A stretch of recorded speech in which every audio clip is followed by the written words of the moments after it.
অসমৰ বাবে কি কৰিলে বিজেপিয়ে এটাৰ পাছত আনটো খতিয়ান প্ৰধানমন্ত্ৰীৰ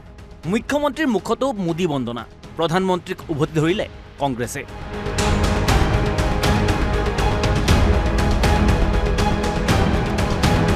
আকৌ অসমলৈ আহি গ'ল প্ৰধানমন্ত্ৰী নৰেন্দ্ৰ মোদী সৰুসজাইত বাগৰুম্বা উপভোগ কৰিলে কাজিৰঙাতো ভূমি পূজন কৰিলে ব্যয়বহুল প্ৰকল্পৰ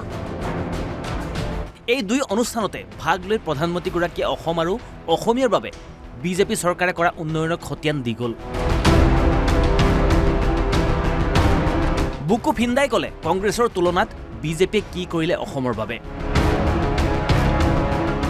आज असम में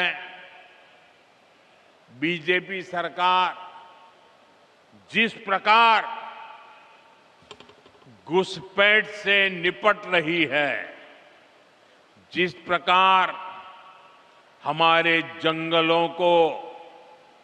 ऐतिहासिक सांस्कृतिक स्थलों को आप लोगों की जमीनों को अवैध कब्जों से मुक्त कर रही है उसकी आज बहुत प्रशंसा हो रही है ये सही हो रहा है कि नहीं हो रहा है ये होना चाहिए कि नहीं होना चाहिए ये आपके भले के लिए है कि नहीं है लेकिन आप जरा ये भी सोचिए साथियों कि कांग्रेस ने असम के साथ क्या किया এখুব আগুৱাই গ'ল মুখ্যমন্ত্ৰী ডক্টৰ হিমন্ত বিশ্ব শৰ্মা আৰু সৰ্বানন্দ সোণোৱাল প্ৰধানমন্ত্ৰীৰ সুৰতে সুৰ মিলাই গালে বিজেপি বন্দনা প্ৰধানমন্ত্ৰী ডাঙৰীয়াৰ নেতৃত্বত অসমে সেমি কণ্ডাক্টৰ লাভ কৰিছে অসমে বাঁহৰ পৰা তেল উৎপাদন কৰিবলৈ শিকিছে আৰু অসমীয়াই আটাইতকৈ ভাৰতৰ ডাঙৰ সাৰ কাৰখানা অসমত প্ৰতিষ্ঠা কৰিবলৈ সাহস কৰিছে প্ৰধানমন্ত্ৰী ডাঙৰীয়াৰ আশীৰ্বাদত এতিয়া অসমীয়াই নিজৰ জাতিৰ স্বাভিমান ৰক্ষা কৰিবলৈ শিকিছে কিন্তু ৰাজ্যিক বিজেপি দল চৰকাৰে মানিলেও মোদীৰ কথা নামানে কংগ্ৰেছে নতুন দিল্লীলৈ উভতি যোৱাৰ পাছতে প্ৰধানমন্ত্ৰীগৰাকীৰ প্ৰতি এটাৰ পাছত আনটো প্ৰশ্নবান নিক্ষেপ কৰিলে বিৰোধী দলৰ দলপতি দেৱব্ৰত শইকীয়াই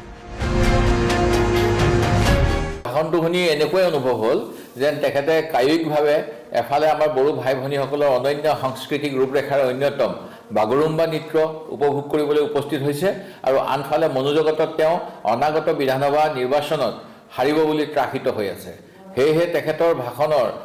প্ৰায় 20 মিনিট সময়ৰ 9 মিনিটমান অকল কংগ্ৰেছ দলকে আলোচনা কৰিলে আচলতে প্ৰধানমন্ত্ৰী ডাঙৰীয়াই মুখ্যমন্ত্ৰী হিমন্ত বিশ্ব শৰ্মাৰ বিফলতা বিজেপিৰ বিসংবাদবোৰ লুকুৱাবলৈ বাৰে বাৰে আহিবলগীয়া পৰিস্থিতি হৈছে খুদ বৰ্তমানৰ বিজেপি মুখ্যমন্ত্ৰীয়ে প্ৰাক্তন মুখ্যমন্ত্ৰী সৰ্বানন্দ সোণোৱাল ডাঙৰীয়াৰ দিনত কেলেংকাৰীৰে চাকৰি দিয়া হৈছিল বুলি ৰাজহুৱাকৈ ঘোষণা কৰিছে এতিয়া এইবোৰ লুকুৱাবলৈ সাধাৰণ মানুহৰ কষ্টোপাৰ্জিত টকা পানীত উটুৱাই দি ঢাক ঢোল বজাবলৈ চৰকাৰ বাধ্য হৈছে চলি থাকিব নিৰ্বাচন পৰ্যন্ত এনেদৰে আক্ৰমণ প্ৰত্যাক্ৰমণ চলি থাকিব কংগ্ৰেছ বনাম বিৰোধীৰ